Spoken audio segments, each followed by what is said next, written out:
Hello, welcome to our very first quiz review video. We'll have a video just like this before every quiz that we have. At least that's my goal. And so just a reminder that our quiz is on Thursday, August 25th. And last week I sent through Google Classroom an assignment to you that was just a study guide list of what you should expect. And that's exactly what I have here, that our quiz is going to contain place value questions, rounding questions, area and perimeter questions, and decomposition of number to use to solve multiplication problems. So in this video, as quickly as I can, I'm going to unpack examples of each of those types of questions so you can just have an idea of what it is that I'm looking for, and it should really help you as a good study guide for the quiz. I wanted to build off of that a little bit, that the place value questions, there's two different types of questions you'd expect on the quiz. One is going to be where I say, what is the name of the digit that's in the 10,000ths place? And then you would say, it's a 4 that's in the 10,000ths place. Or I might say, what's the name of the place value where the 4 is sitting? And then you need to say, that's the 10,000ths place. So we'll go over examples like that. Rounding, we'll have whole number rounding as well as decimal rounding. Finding area and perimeter, I'm going to give you a quadrilateral. It might be a square, it might be a rectangle, area, perimeter of those, and then decomposition of number to do a multiplication problem. That's the one I think that probably will need, the most clarification for folks that feels a little, that's like the new, out of all of this, that's sort of the new concept for this year. All right, so let's dig in. Before I go any further, I want to make sure that you have your journals. If you don't have your math journal with you right this moment, then pause this video, go get your math journal, bring it back, put today's date, which would be the 23rd, in the corner, because your homework tonight is to watch this video and to take notes about the video. And so I'm going to be checking to see that you have examples of all of my examples that I'm giving you, that you've got those examples written into your journal as well. All right, so if you don't have your journal in front of you, pause the video, go get the journal, come back, keep watching, and we'll go from there. All right, let's get started. Hello. So here's our first type of problem that we're going to be looking at. We're going to be working on some place value. What I'd like for you to do, you don't need to write all in these journals. You don't need to write all of these words. There's a lot of writing there. You can always, if you feel like you really want to, pause the video and write as much as you'd like, right? That's the beauty of a video, is you can pause it at any point. But I do want you to write down this number here. This number reads 329,485 and 271 thousandths. I want you to write this down, and when we are going through these questions, you could annotate that number, as I will do, to sort of show what you know. All right. So the first question, question A, what is the place value of the 4? So the 4 is sitting right here. What is the place value of that spot? As we're going through this video, I'm going to actually ask you to pause each time I ask a new question to make sure that you have time to think about it. If you need think time, if you know instantly what the answer is, great. But I don't want to jump right into the answer without giving you time to think when there's any of our questions that you're practicing for a quiz after all. So if you just wait for the answer, then you're not really learning a whole lot. So that pause is really, really important. All right. So the place value of this spot right here, this 4, is the hundreds place.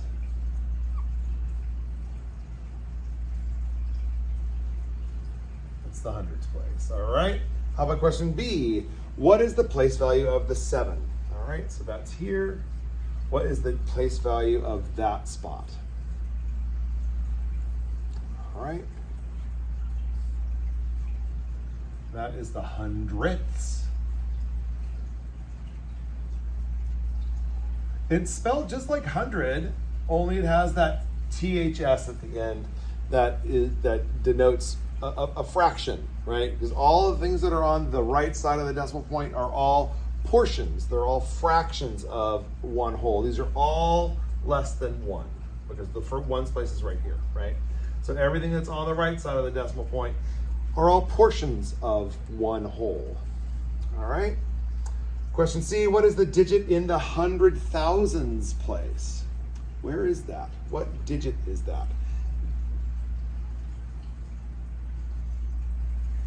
Great. So here's our hundred thousands place.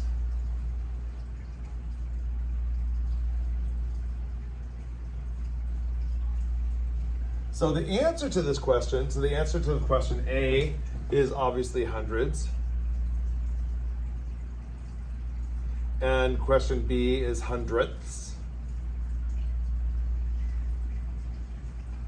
On the quiz, you can actually write those answers there, but also labeling it up there would be really cool. That would be a great way for you to show me exactly what you're thinking and exactly what you know, and not leave it to any question, right?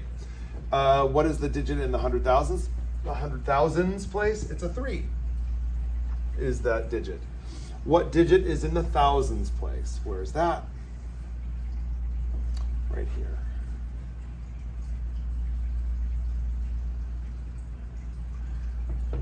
So, it's very possible that on the quiz I might ask you, I'm going to use certainly a different number here. I might ask for the hundreds place or the hundredths place. I might ask for the tenths, which is right here. Or I might ask for the thousandths place, which is right there. Oh, wait a minute, hold on. Oh, look at that. My mistake. It says thousandths place. Now, I would totally wish I could tell you that I did that on purpose to go, oh, see if anybody caught it. But that was my mistake. And it happens. I asked for the thousandths place, not the thousands place.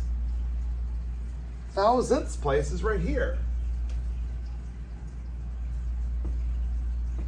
It's a 1 in the thousandths place, right? So, good catch. Really pay attention, slow down, read, and make sure that you are looking, is it thousands or thousandths on the quiz, right? Pay attention, because I'm glad I caught it. I'm sure, raise your hand if you caught it. Good, I knew some of you would. All right. Anyway, that's good work. All right. So I'm not sure what the number is going to be on the actual quiz. I'm not sure which place value spots I'm going to be asking about, but these are good examples of the type of questions you'll see on that quiz. All right.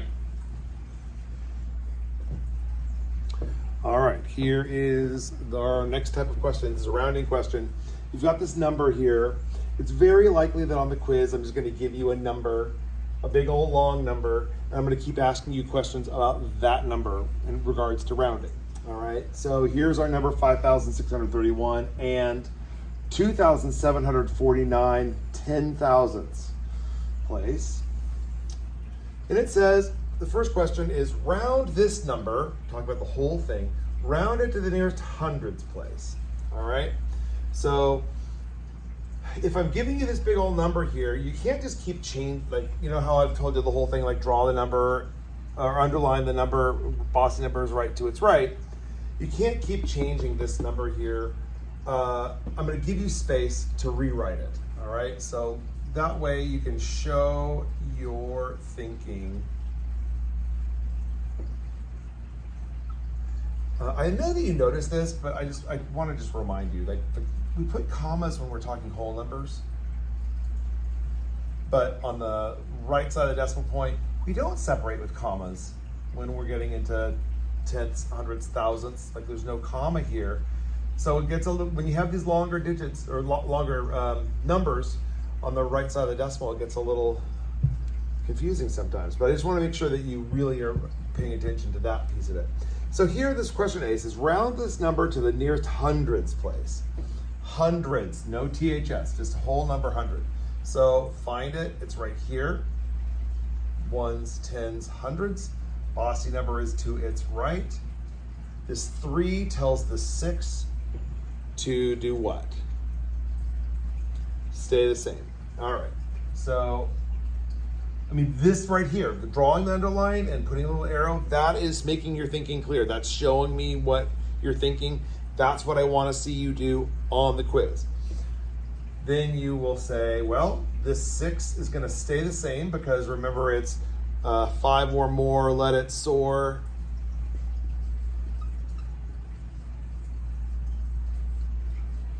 Four or less, let it rest. It doesn't go down. When you're rounding, you never round down. It's either stays the same, the digit, or it goes up by 1, whatever the underlying digit is. So the 6 is going to stay the same, which means this 5 stays the same, comma stays the same, the 6 stays the same, and then everything else after turns into 0. Right? Now we've hit our decimal point. 5 is the same, 6 is the same, 3 is a 0, 1 turns to 0 because we're trying to round it off to make it a friendlier number, right? You can, if you want, put the decimal point and then show all of those other zeros. But you don't have to. You don't have to. An acceptable answer would just be that. Because really, I don't care about the stuff that's on the other side of the decimal if it's gone away. If it's all zeros, then who cares? So you don't need to show me the zeros, but if you would like, as a reminder to yourself that everything turns to 0, you can put them there if you want. Okay, you will not get extra points. You will not lose points if you put those zeros. It's just going to be there, right? All right, thousandths place. So I'm going to write the number again. It was 5, 6, 3, 1, decimal point 2, 7, 4, 9, comma, thousandths place. That is right here. Tenths, hundredths, thousandths. Bossy number is right next door. It's always the one to its right, 1 decimal spot over. That 9, 5 or more is going to make this 4 go up by 1. All right, everything else stays the same. So it rounds to 5, comma, 6, 3, 1, decimal point. 2 stays the same. 7 stays the same. The 4 turns into a 5, and then everything else wipes to 0. So you could leave it like this, 5,631 and 275 thousandths. Or you could put the 0 here. Does not matter to me because everything that's after this underlined digit, that's to the right of this underlined digit, turns to 0. I'll accept either answer, and that is fine. Okay. All right. Last one that we're going to do for that, 5, 6, 3, 1, decimal point 2, 7, 4, 9, comma. This one says round it to the whole number. And that's a little tricky because it's not naming a place value like we are used to. What's another name for to the nearest whole number? Another name would that be to the ones place? Okay, the ones place. So here it is. This ones place is the one that tells us if it's a whole number or not. Because if it's on this side, the left side of the decimal point, it's a whole number. If it's on the right side of the decimal point, it's not a whole number. It's a portion of a number. It's a fraction of a number. So this is the marker that tells you it's a whole number. So if it ever asks you on any other test about the whole number, it's talking about this place, the ones place. All right. So our bossy number is right there immediately to its right. Does it matter that I've crossed over a decimal point here? Not at all. The bossy number is immediately to its right, even if it goes on the other side of a decimal point. So this rounds to 5,631. Right. The 2 says stay the same. Boop. You could have it be 5,631, or you could put a decimal point and a 0 if you would like, if that makes you feel better. All right. Those are the types of questions that you'll see about rounding on the quiz. All right. Thank you. All right. Area and perimeter.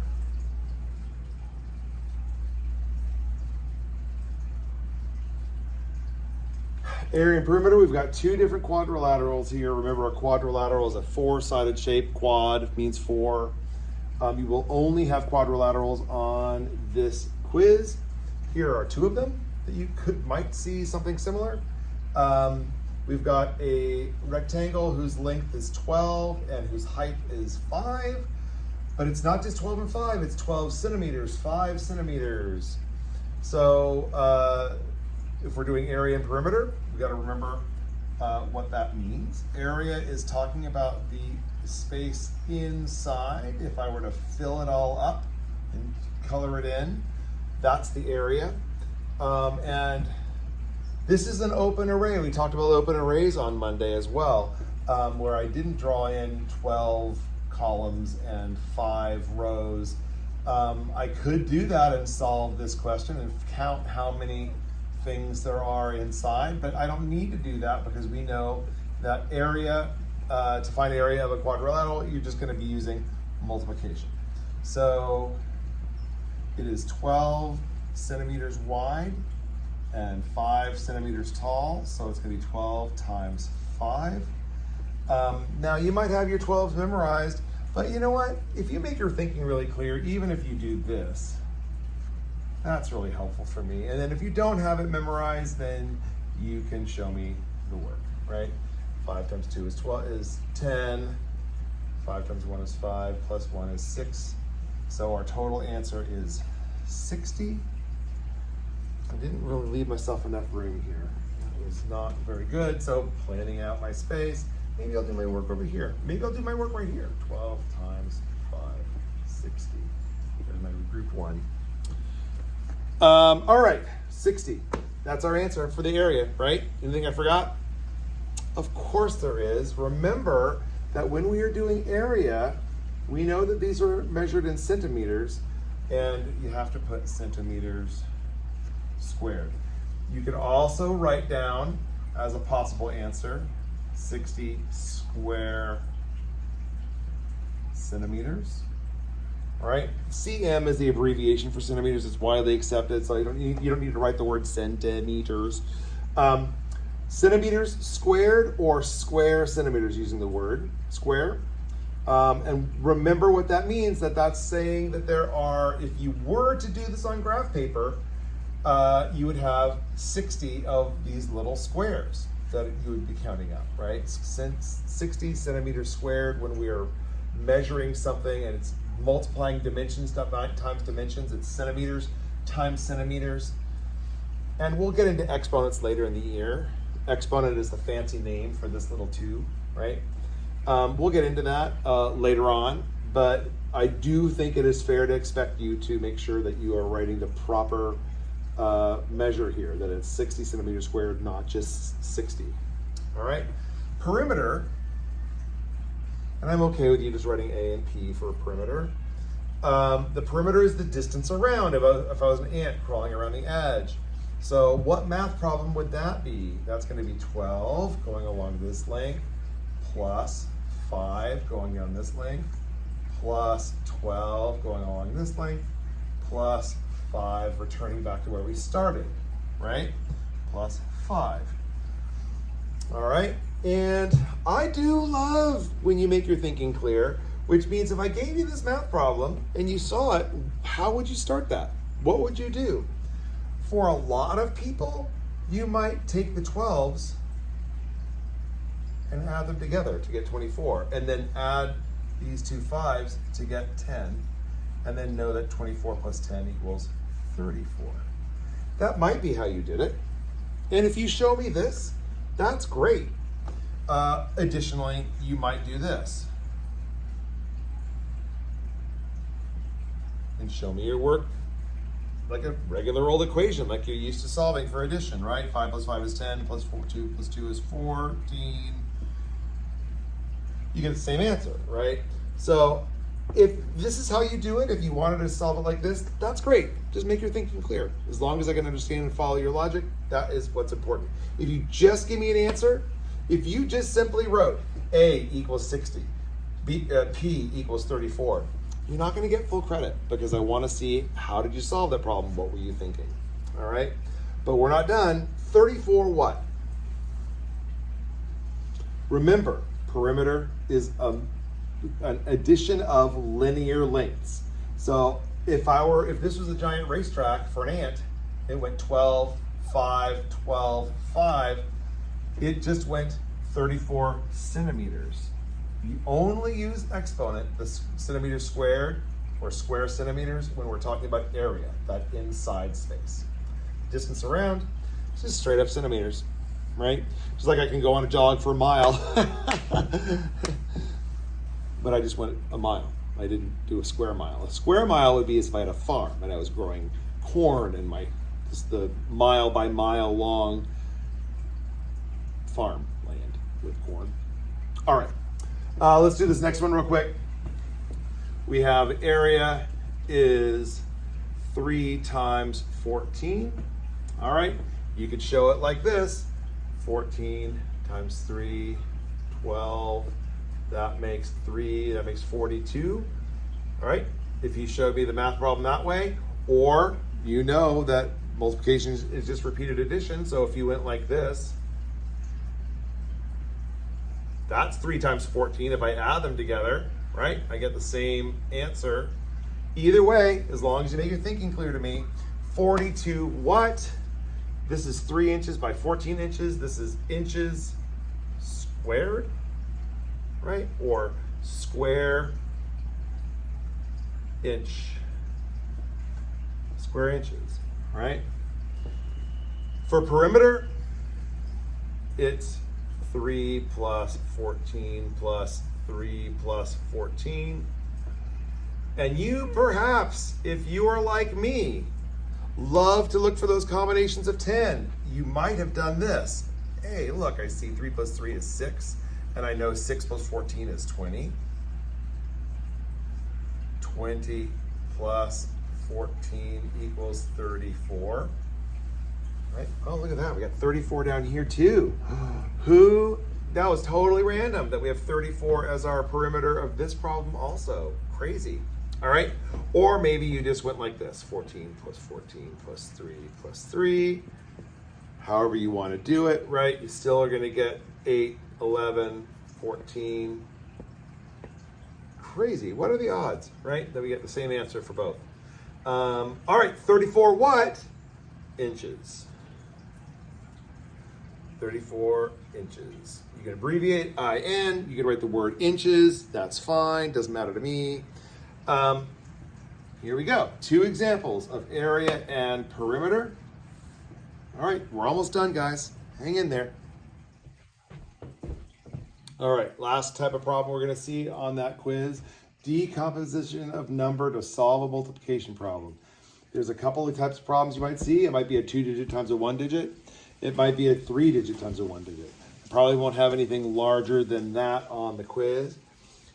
Remember, decomposition of number, to start that's like pulling this number apart. That's why we call it decomposition of number. When something is decomposing, it's falling apart to its bits. And so we're pulling apart the 64. Another way that you might see about that is using expanded form. For a number. So the expanded form of 64 is 60 and 4, right? To split it up. And you're going to multiply each of these 2 parts times 7. All right? And so what I want you to do is I want you to start by writing the number in expanded form. Okay? And so it's just like the 6 is a 60. The 60 is a 6 with the 0, right? The 6 is in the tens place times 6 is 60, right? So the 6 is in the tens place, 60. 4 is in the ones place, it's a 4. You're going to multiply the 60 times 7, and you're going to multiply the 4 times the 7. And, okay, let me solve it, and then I'll answer the question of someone going, why do we have to do it this way? There's a reason, all right? Remember the rule of 0 that we talked about, that you can take that 0 off and pretend that it's not there. What's 6 times 7? That's 42. Put the 0 back on, 420 is the answer. 4 times 7, that is 28. So I pulled it apart, 60 and 4, multiplied the 60 times 7, the 4 times the 7. Now I'm going to put them back together. All right, the 420 plus the 28 is 448. All right, So I want, if the best thing for you to do is to show me exactly this, right? Show me that you've written it in expanded form. Show me each of those parts of the expanded form, multiplying it times the number, the 7 as an example, and then put them back together. If you show me this, full credit, no problem. Ultimately, as I said in class, using decomposition of number to show multiplication is what I'm hoping that you will practice doing when you're doing larger multiplication problems in your head. Right now, we're just giving it a name and we're practicing it on paper, but eventually you're going to transition to having these types of problems like 64 times 7 being done in your head.